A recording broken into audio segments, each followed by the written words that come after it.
If you've ever wondered what the heck you actually said at the end of that party, or wanted a do-over button for those cringeworthy encounters, then you've experienced what we call the joy of awkwardness. I'm Mendy. And I'm Bree. And we're here to celebrate the awkward. Embrace the awkward. And remind you of one important thing. You may be awkward, but you're definitely not alone. Well, that was awkward. Hi, Mendy. Hi, Bree. Welcome home. Thank you. It feels good to be home. With a bathroom door that locks. Well, sort of. It's my bathroom door, so it's okay if it doesn't lock. That's right. And there's less people trying to get in there. That makes a difference. That's right. Mendy, do you have any awkward stories from this week? Yes, I do. So I may have told you that I have reignited my interest in and passion for French culture, the joie de vivre, loving the little things in life. So I have restarted my Duolingo, and just so everyone knows, I'm able to skip to the end of a whole bunch of units. Well, Mendy, I would expect that from a valedictorian. C'est vrai. But I also thought it would be good practice, like a good daily practice, to have my phone in French. So now when I speak to my Siri parlays to me en français, and I need to parlay back to it in français.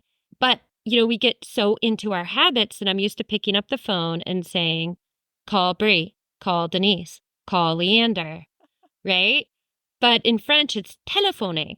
So my phone is picking up on, or Siri, Monsieur Siri, is picking up on the k sound. So I have accidentally called and hung up very quickly on all of these old contacts in my phone that begin with the hard k sound.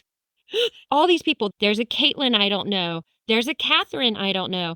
There is a Coogan that I don't know. And when I saw the name Coogan, which is a very recognizable name, I was like, I love Coogan. How do I know Coogan? I mean, this was 20 years ago, right? So they have either had a random number or a random Mendy pop up on their phone and then disappear very quickly throughout the week. So, yeah.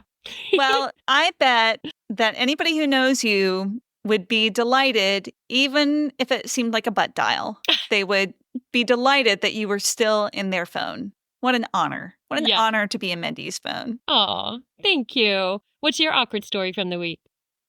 Oh, my awkward story actually has to do with a podcast because, one of the things that we do to get more stories from people is we put prompts on Facebook. And so recently, I put a prompt on Facebook that was, tell us when your mistaken identity caused an awkward moment. Or something to that effect. I remember that. Yeah. And a couple of people wrote in. It seemed like one that was kind of getting people excited. And then, Mendy, I got a notification from Facebook saying that it was being removed because it goes against Facebook policies.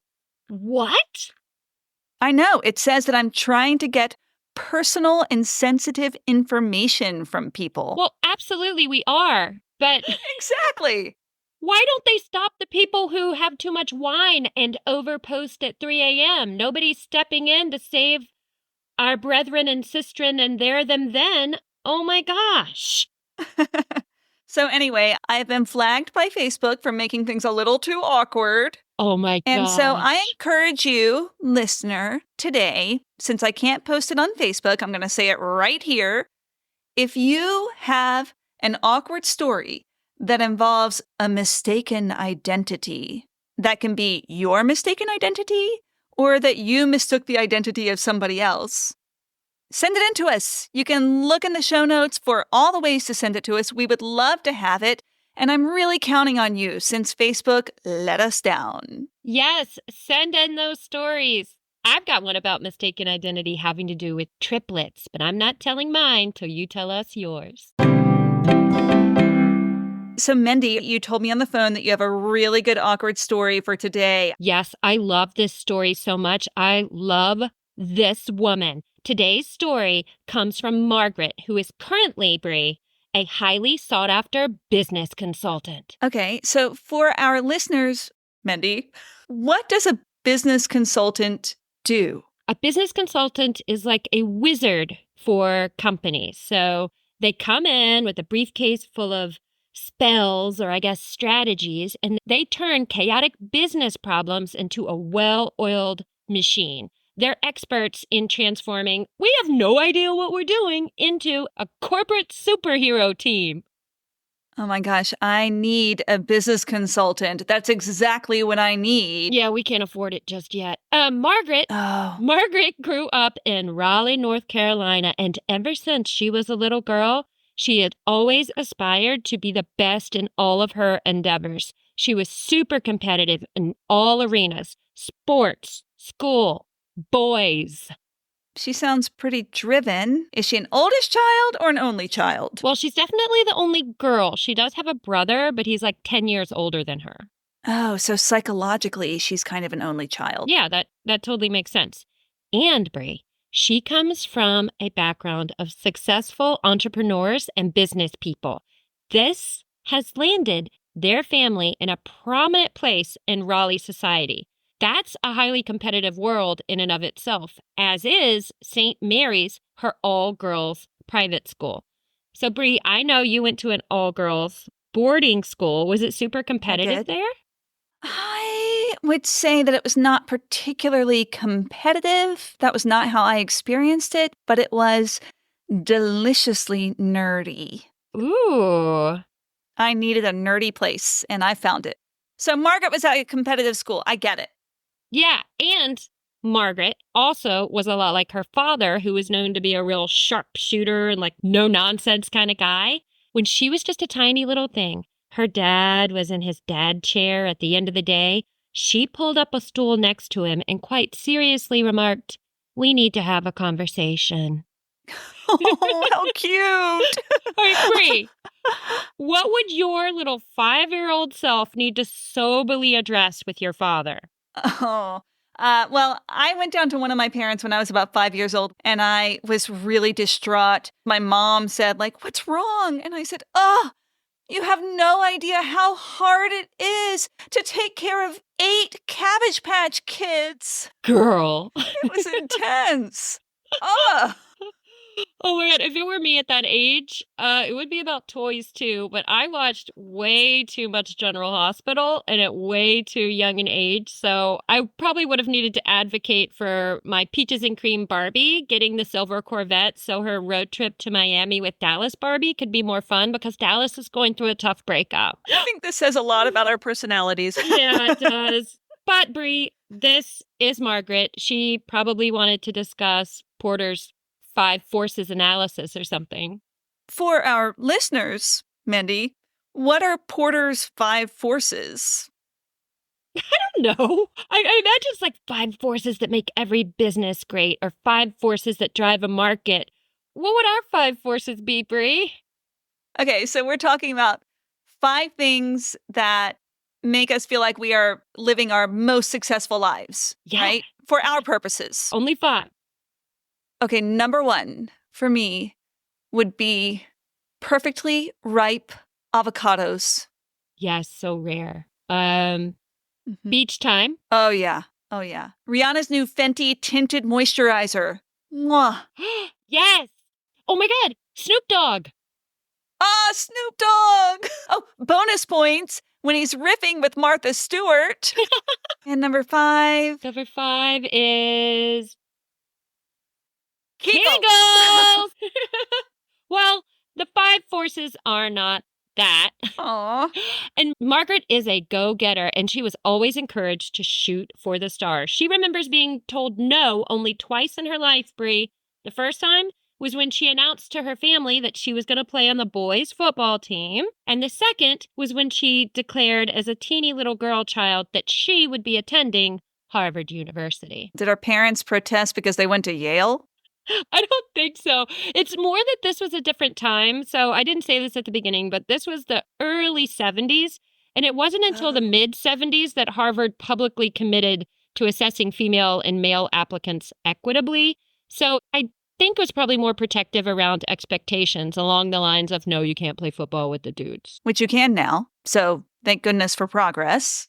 Absolutely. But other than those too knows there were no limitations imposed on her when it came to the level of success she could reach in life. So she kicks butt in school, and she definitely has the option of making a swell match and becoming a lady of Raleigh society and getting really good at like bridge and tennis. But she's like, oh, hell no. And she gets into Vanderbilt. She double majors in econ and Italian. And the college Ooh. years, they're the college years. It's her first time away from home. She does well academically because she's Margaret. Mom makes her join a sorority because that's what all the ladies do. What sorority?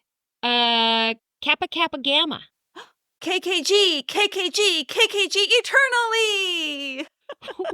Why do you know that? Bree, are you a KKG? Nope. I played a Kappa Kappa Gamma girl in a show. It's show knowledge, like many things in life. I know that you do your homework. What do you know about Kappa Kappa Gamma? What do you know about KKG? Well, it's the top sorority to get in at many colleges.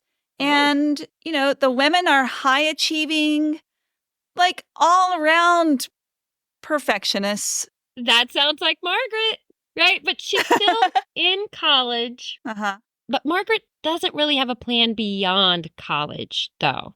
Okay. Until her senior year, when graduation is approaching, and she has a sweet little phone chat with her father, and father announces, well, graduation is coming, and after you get that degree in your hands, you're caught up. Whoa. He's like, you're going to need to figure out what's next. And she's like, oh, darn, that's right. I'm about to be a grown-up. And a friend of hers mentions that they're going to a career fair over at the business school. And she's like, oh, yeah, career. That's what I need to pay the bills. So she goes to the career fair with her friend. And while she's there, she hears a particularly compelling presentation from a firm that says they solve distinct problems for clients from various fields. She's hooked. I'm sure she was drawn to the problem solving. I mean, with a mind like hers and an ambition like hers. I mean, I'm no Margaret, but Bree, we love our problem solving. My favorite pastime is legit the LSAT practice tests. And my favorite pastime is solving teen drama. That's right. Therapy is problem solving. And Margaret knows that this is the path for her. She gets to work. She sets up interviews at top firms up and down the Eastern Seaboard, and she lands several interviews with major companies, one of which is the Solomon Brothers in New York City. Ooh, fancy. Mm-hmm. She puts on her power suit. It's like dark blue with a colorful scarf and a blouse that buttons up the back. She says it was very 9 to 5. But without the crazy hair. And she is nailing this interview because, of course, she is prepared. When, Bree, get ready, one of the Wall Street bros leans forward and asks, look, here we are looking at a well-dressed Southern blonde sorority girl who teaches aerobics. How do we know you aren't coming to New York just for the shopping? What? Mm-hmm. Oh, my God. Exactly. Mendy, what does she do? Did you know that stuff used to happen back in the 80s, but not anymore? It never happens anymore. No. What did she do? Well, she answered that question, Bree. She said she doesn't remember exactly what she said, but she is sure that, and I quote, I gave at least 3 mutually exclusive, collectively exhaustive reasons that were bulletproof. Ooh, she's good. Boom. And she's walking out, and she remembers her Raleigh refinement, and she becomes suddenly self-reflective. She's like, I am my parents' daughter. I need to apologize. How can I exhibit grace while still being authentic to who I am? So she stops, and she looks back, and she says, I just want to thank you for your time and to apologize if I've been overly aggressive with you during the interview. If someone punches me, I punch back. I am going to commit that one to memory and use it sometime. Yes, girl. Did she get the job? Yes, she got it. They sent her an offer that very evening, but she didn't take it because she didn't want to work for a-holes. Yeah. Great. This is the 80s. Do you remember what went down with J.P. Morgan and like Chase and all those guys, all the major banks in the late 80s? Late 80s. Yes, there was that the huge crash in 1987. Yes. That was huge. That was the fall. She's looking for jobs in the spring. It was that fall, after she turned down that offer, that like JP and Morgan and Goldman and Sachs and Chase, they were all pooping bricks. She really dodged that bullet. Yeah, it's like she has serious business intuition and like woo-woo on top of everything else, because she would have been in the middle of that crap. But she does land a job in consulting. Well, I'm glad that she did, but if she didn't land a job in consulting, she could have become a psychic. Business psychic. And of course, she's darn good at consulting and she makes quite a name for herself, but she still yearns for something more. So she applies to the most competitive business school in the world, which is, of course, Harvard. At that time, Harvard, yeah. At that time, it was Harvard, even though fewer than 30% of the B school graduates were female at that time. She got in. I'm super impressed. I am too, man. I want to be just like her. And it gets even better. She meets the love of her life, Trent. She graduates from Harvard Business School, just like she said she would when she was a little girl. She gets married. Oh my gosh, she's like a Nora Ephron rom-com starlet. I know, right? And all this background is important because now we are in the era of her most epic, awkward moment.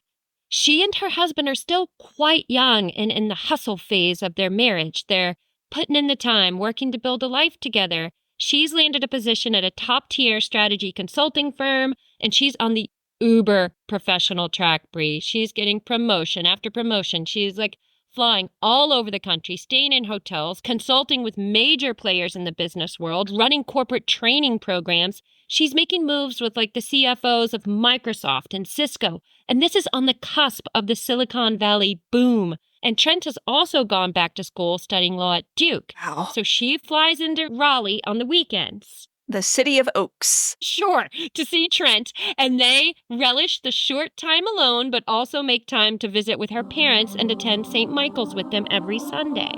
What sweet, dutiful kids. Yeah. Come Monday, Trent heads back to classes and to study groups at Duke. She flies off to wherever she's scheduled on the East Coast. Then, on one of these Sundays, 2 years into their fledgling marriage and this crazy schedule, they're at church. St. Michael's. Yes, in a prime balcony spot right next to the Roundtree family. Service is over. Her mom taps her gently on her lap and says, "Let's wait here. Your father wants to speak to you and Trent." What do you think they want to talk about, Bree? I don't know. Do they want grandbabies? No, ew. Bree? I'm sorry. It's a different era. Bree, did you get sat down and told to breed? No, I sort of got told not to breed. I mean, not entirely. No way. Yeah, well, I got married so young. And I remember walking down the beach with my dad, and he said, "Can you do me a favor and not have babies for the first 2 years that you're married so you can just enjoy being married?" And that was really good advice. Oh, yeah, that's great advice. I waited 5 years. Well, once the pews are empty, Father leans over and says, "Your mother and I would like to address your body odor." Oh! Oh!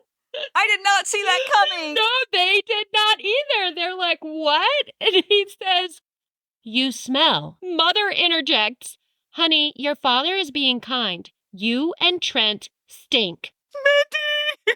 Father says, "Trent, you've already caused an uproar for coming to worship without socks on. We were able to handle that debacle. This you're going to have to remedy."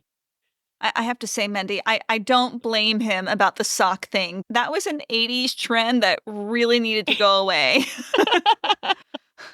How did they respond? What did they do? Well, they're completely dumbfounded. They're checking their pits, they're sniffing their shoes, and then Father asks, "What have you been eating or putting on your bodies?" They reflect. For the last 2 years, Bree, during that hustle and bustle of her building her name in the business world and traveling all the time and Trent's grueling law school schedule, they haven't had time to cook. Luckily, the Red Baron had come to their rescue. They discovered frozen pepperoni pizza, And they had a special hack to make it even more tasty. Bree, what's your frozen pizza hack? Beyond sausage, I caramelize some onions, baby spinach, and banana peppers, and then I top it all with fresh mozzarella and hot pepper flakes. Oh, that's wonderful. Ours is to buy the Annie's Organic Vegan Pizza, and our hack is to add cheese. Works every time. But Margaret and Trent, their hack is to add extra pepperoni, salsa, and a third of a jar of garlic paste. This has been their exclusive diet for the last 2 years. And now they realize that this full sensorial concoction has not only been delighting their taste buds, but also has been seeping out of their pores and violating the olfactory organs of everybody in their presence for the last 2 years of their lives. And no one ever thought to tell them until straight shooter, tell it like it is father finally enlightens them. Well, that was awkward. Oh, It gets worse. how? Well, Bree, they realized that if their parents had to address this issue with them, it's already spread like wildfire through the St. Mike's community. They were like, is that why Grandfather Roundtree never opened his mouth very much when singing Holy, Holy, Holy? Margaret thought it was because his dentures might fall out. And then Trent gasps as he realizes that everyone in his Duke Law Study Group, with whom he works ever so closely, must also have noticed that he smells like ass. Is that really why he won his last mock arbitration? Boy, they did seem like they couldn't wait to sign the deal and get out of that boardroom. And Margaret shudders because every single move she's made since she was a young, aspiring wannabe on the boys' football team, upstart of a girl, ever since she told the Solomons to shove it where the sun don't shine, every presentation she's burned the midnight oil on, every glimmer of pride she holds at being in that 30% of women who made it through Harvard Business School, every Armani-clad elbow she'd rubbed may well be worth nothing because they are the stinky people. How many people in her world, as an up-and-coming, ambitious, and brilliant business Imagineer, just thought they stunk? Oh, Nobody told her. She thought she was on track to be a future CEO, but it turns out she'd been on the funk train all along. Mendy, it's really making me feel nervous because I think about how we don't really know how we smell. And also, I think of all the times that I've been really grossed out by other people who smell bad. And this is really hitting me hard. I know. And actually, I've wondered this before. I actually like the way my own armpits smell, and I've wondered if that makes Okay. me does that make me a narcissist? Like, is that a criterion in the DSM-5? I think you're okay. And I know other people don't need to smell my armpits. Let me be clear about that. I mean, no matter what we do in the world, Bree, no matter what we achieve, if people think we stink, it's all for naught. You cannot outpace a stink, right? It just brings you right back down. Yep, that's the only thing people will remember. Okay, so what happened? Well, Trent and Margaret, they didn't say a word to any of their colleagues. They did wash all their clothes, and they changed their diets, and their careers continued to flourish. Because a good investment always smells sweet, honey. And you know what? They never got a cold. Or been chased by vampires. That's right. Does she have any advice for us? Oh, of course she does. She's a consultant. All right, and I quote, "It's not a bad idea to ask a trusted friend with whom you do not live to let you know from time to time if he or she is noticing anything unusual about your hygiene, appearance, or behavior." That's good. That also means that you have to cultivate close enough relationships with the people in your life that you can ask those questions, that you don't have shame about asking those questions. Right. I feel lucky enough to have relationships. I definitely know you and Denise would be like, "Ooh, girl, go home and wash." Yeah, we would. She says it's also a good idea to touch base on scents, actually asking, "How do I smell?" or "What do you think about my new lotion or perfume or body wash," etc.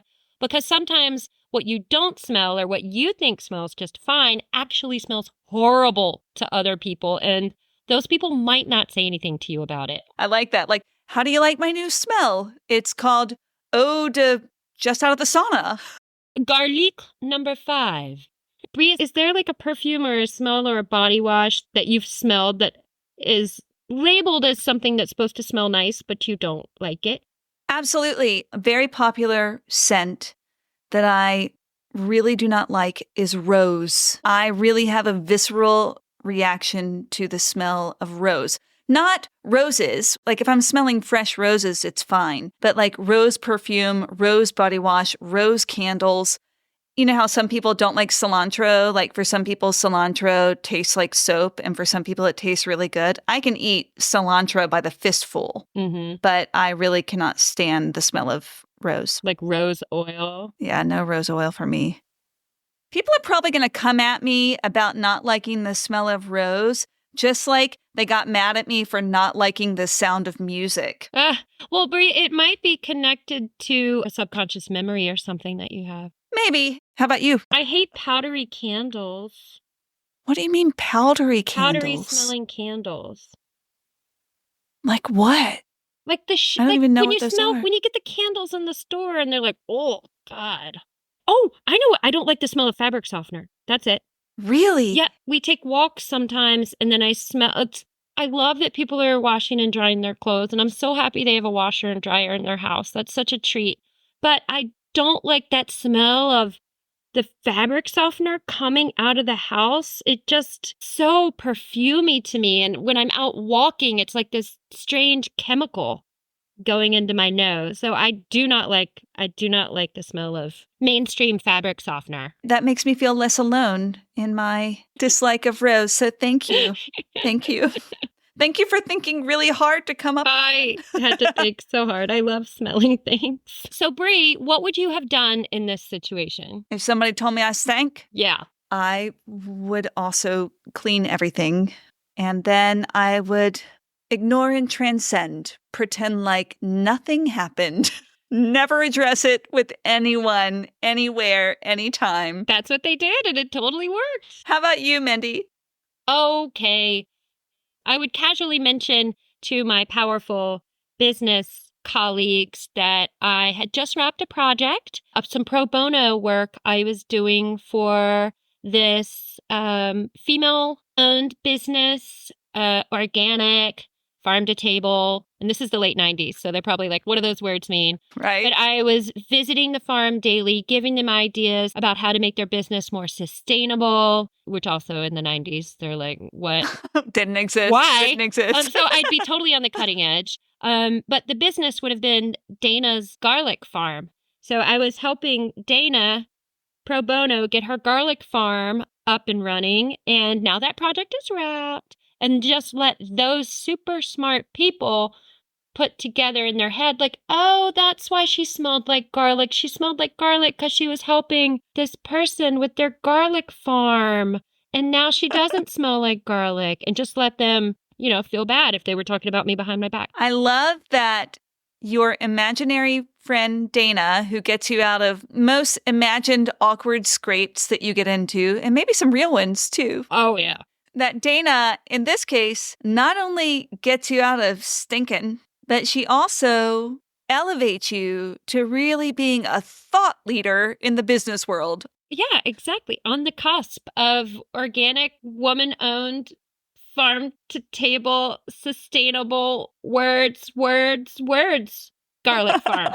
Love it. How would you rate this one, Bree? I think I would rate this one an 8, Mendy, because it's super, super awkward. But thank goodness her parents were the ones who told her and not her boss or someone in a different kind of position of power. That would have made it a 10, but an 8, a solid 8. Yeah. I would say I'm about the same, maybe even a 9, because I think if somebody said that to me, I would have a lot of chagrin, but I would be like, oh, I use natural deodorant, sorry, I'll do better.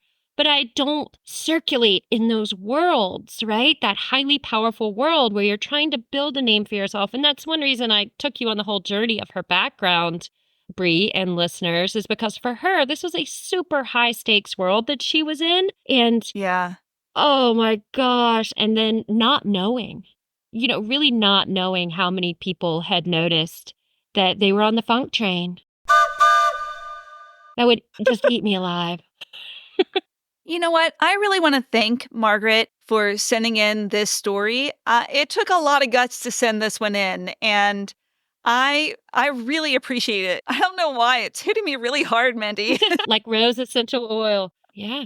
Our olfactory sense is the most powerful sense, I heard.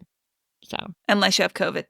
oh. Yeah, smell is important. Bree, I want to tell you about another sense that I think is really powerful. What sense, Mendy? The sense of hearing. Do you know what our listeners are probably excited to hear or not? Our jingle? Absolutely. Let's go. Me. You. We. Here we go. Margaret's tests all were aced. Met every challenge that she faced. Then she got hooked on garlic paste. Well, that was awkward, so if you want to be a CEO, You're spiffing up your portfolio. remember to check for BO. What's that smell? Smells like money to me. Well, that was awkward. This has been an Awkward Sage production.